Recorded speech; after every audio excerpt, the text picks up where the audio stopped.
Cookery சேனலை பார்த்து யார் வேணாலும் சமையல் பண்ணலாம். ஆனா சுவையான சமையல் பண்றது எப்படி? நான் இதயம் நல்லெண்ணெயில சமையல் பண்றேன். ஆஹா ஓஹோன்னு பாராட்டுறாங்க. நீங்களும் இதயம் நல்லெண்ணெயில சமையல் பண்ணுங்க, பாராட்ட வாங்குங்க. தினம் தோறும் வாங்குவே இதயம் இதயம்.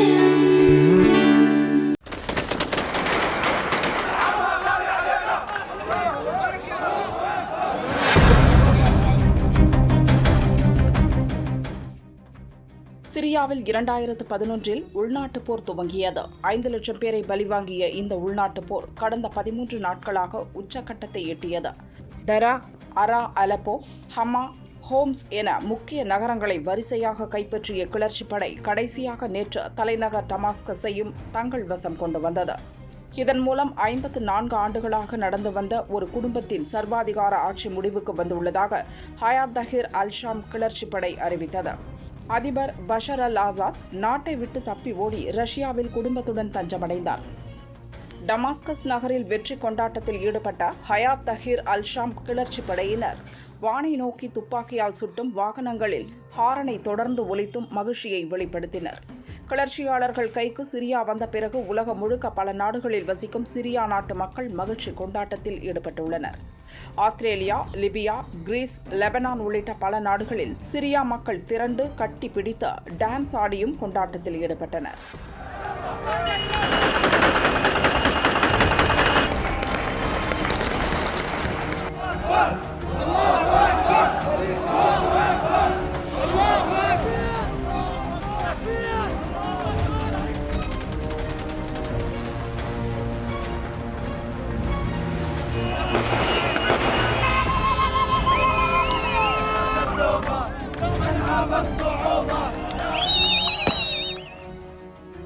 அதிபர் பஷர் அல் ஆசாத் ஆட்சி ஒழித்து கட்டப்பட்டதை சிரியா மக்கள் சந்தோஷமாக கொண்டாடும் வேளையில் டமாஸ்கஸ் நகரில் உள்ள 1300 ஆண்டு பழமையான மசூதிக்கு ஹயாத் தஹீர் அல்-ஷாம் அமைப்பின் தலைவர் அல் முகமது அல் ஜுலானி வந்தார்.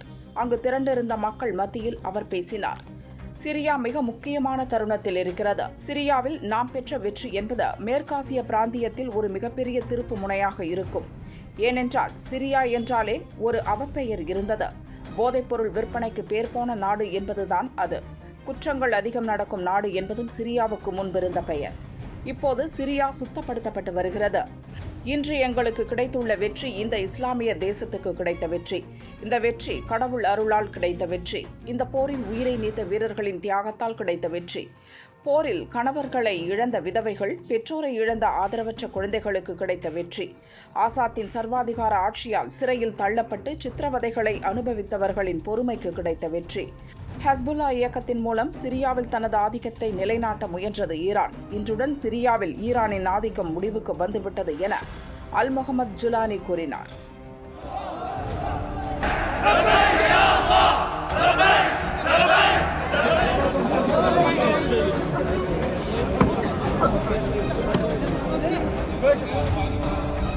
جديد للأمة الإسلامية بأكملها. بس تعنا بأحد 11 يوم بفضل الله عز وجل. யார் இந்த அபு முகமது அல் ஜுலானி? 1982 சவுதி அரேபியாவில் அபு முகமது பிறந்தார். அவர் அப்பா 1989 ஆண்டு வரை எண்ணெய் நிறுவனம் ஒன்றில் என்ஜினியராக பணியாற்றினார். அதன் பிறகு சிரியாவுக்கு அவர் குடும்பம் வந்தது. டமாஸ்கஸ் நகரில் வசித்தனர்.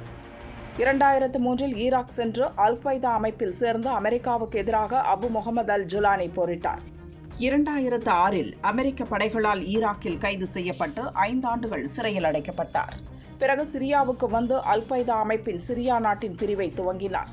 அதற்கு அல்-நுஸ்ரா முன்னணி என பெயரிடப்பட்டது. 2017 ஹயாத் தஹீர் அல்-ஷாம் என்ற பெயரில் சிரியா விடுதலை படையை உருவாக்கினார். அல்-குவைதாவுடன் IS அமைப்புகளுடன் தொடர்பை துண்டித்தார். அமெரிக்கா உள்ளிட்ட மேற்கத்திய நாடுகளுக்கு எதிராக இனி சண்டையிடப் போவதில்லை. அதிபர் பஷர் அல் ஆசாத் சர்வாதிகார ஆட்சியிடம் இருந்து சிரியாவை மீட்டெடுப்பது ஒன்றே தனது படையின் குறிக்கோள் என்றார். சிரியாவில் இட்லிப், தரா போன்ற ஹயாத் தஹீர் அல்-ஷாம் படையின் கட்டுப்பாட்டில் இருந்த பகுதிகளில் ஆட்சி நிர்வாகம் செய்தார்.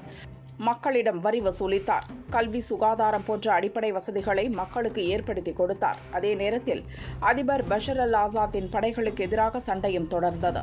13 ஆண்டுகள் தீவிர உள்நாட்டுப் போர் கடந்த 13 நாட்களில் மிகவும் தீவிரமானது. இன்று சிரியா ஹயாத் தஹிர் அல் ஷாம் படையினரின் கட்டுப்பாட்டில் வந்துள்ளது. ஹீரோவாக அபு முகமது அல் ஜுலானியை கிளர்ச்சியாளர்கள் கொண்டாடி வருகின்றனர். டமாஸ்கஸ் நகரை தங்கள் வசம் கொண்டு வருவதற்கு முன் CNN நிறுவனத்துக்கு பேட்டியளித்த அபு முகமது அல் ஜுலானி அல் குவைதா மற்றும் IS அமைப்புகளுடன் தங்களுக்கு எந்தவித தொடர்பும் இல்லை என்றார்.